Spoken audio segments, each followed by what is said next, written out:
What's up, guys? How's everybody doing out there? M.V.K here, back again. Well, comic geeks, welcome to another edition of Indie Spotlight. This is basically the segment where I talk about indie comics, give my review on them, whether they're big, small, doesn't matter. This indie comic is very special because it comes from someone that I know. Very special, and it comes from a friend of mine. You guys probably know her from Comic Frontline, from her own channel, Comic Uno. Comic Uno. Now, me and Comic Uno have known each other for some time, and the funniest thing, we both are New Yorkers, and we both. And it's always been funny. A lot of people have said, like, guys, you two live in New York, but you've only met once. We have met once, and it was back in 2018, I believe. I think it was New York Comic Con 2018. Yeah, you see the picture. That's me and her. And she is also a writer, and I have supported her on Kickstarter of pretty much all her projects. I try to keep up and be as loyal as I can. You know, sometimes you miss a few, and I kind of feel bad because I made a promise I was, But there's a couple of books. Her Like Father Like Daughter is great, and now, but I'll talk about that in another vid. But this is really what I want to talk about first. And that is her, The Dancer. The Dancer. Yeah, let's put that. Yeah, that's good. Yeah, there we go. The Dancer, issue number 1. They call her the Dancer. They call her the Dancer. They call her the Dancer. The Dancer. The Dancer.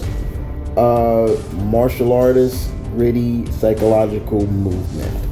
I like that. That's really cool.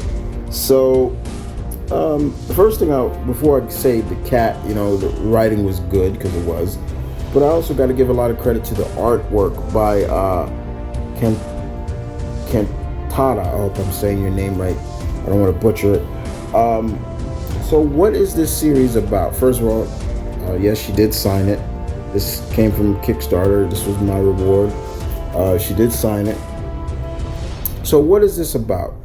Basically, I kind of got the vibe. It is kind of a mixture of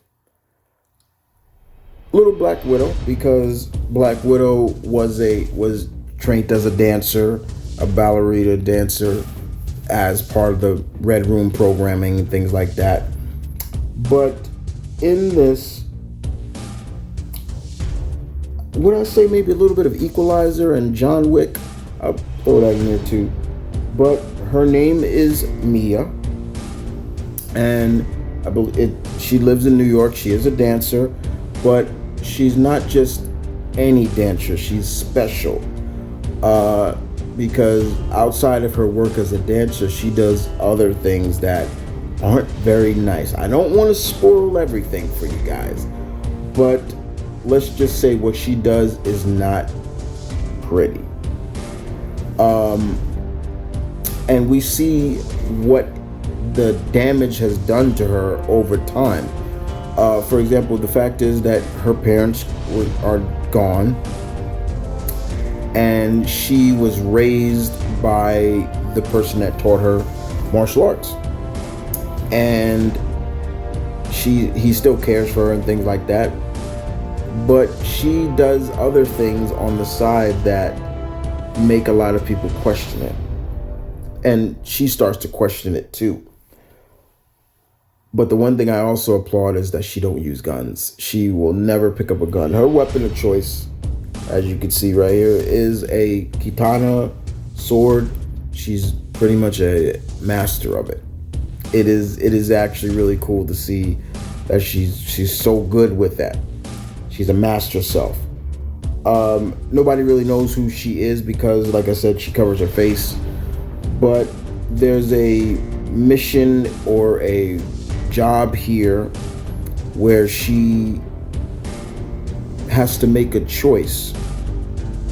And one of the things I also loved about what I loved about the series, about her dialogue in terms of how she feels, because the question is always like, as a person for hire, or someone who doesn't do a lot of nice things, it makes you question, like, what's your mindset? And I think that's what plays up really well in this series, is to showcase that, like, okay, what is Mia going through that maybe we can understand or we don't understand.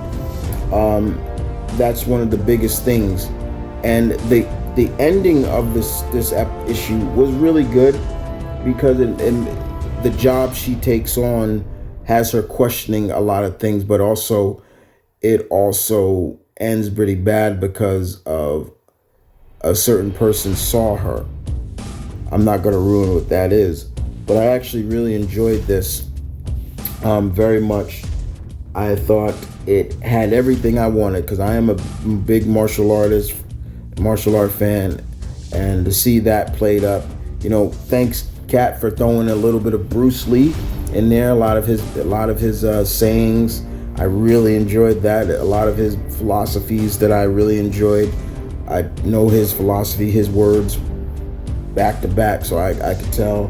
But like I said, shouts out to you, and also shouts out to your artist, Kantara. He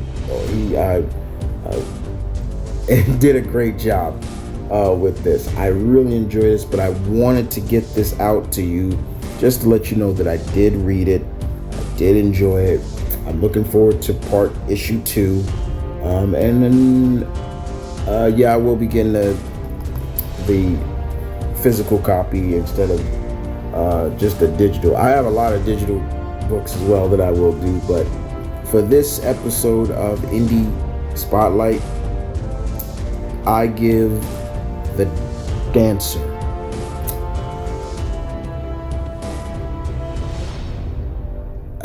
close 9 out of 10. It wasn't perfect. There were some things I wish were explained a little bit more, but who knows, that probably be explained in the next issue. This was more to introduce you to who she is, why she's doing certain things, but I still enjoyed it. 10 and 9 out of 10 for me. And man, The Dancer, issue number 1, by Catherine Calamit. If I butchered your last name, I apologize right now, sis. Calamia. There you go. I'm sorry, Kat. Outside of that, guys, I will leave the link in the description down below for where you can purchase The Dancer for yourself. I believe in physical issues, or even in digital copies as well. Is it worth it? Yeah, it is. It is worth it. Trust me. I wouldn't lie to you guys if I didn't think so. But it lives up to everything it says here. Martial artist, witty, psychological, movement. Yes, it does. The Dancer, guys.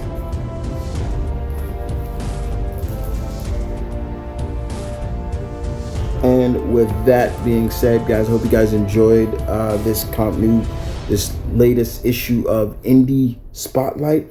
Please leave your comments in the section down below. I trust you.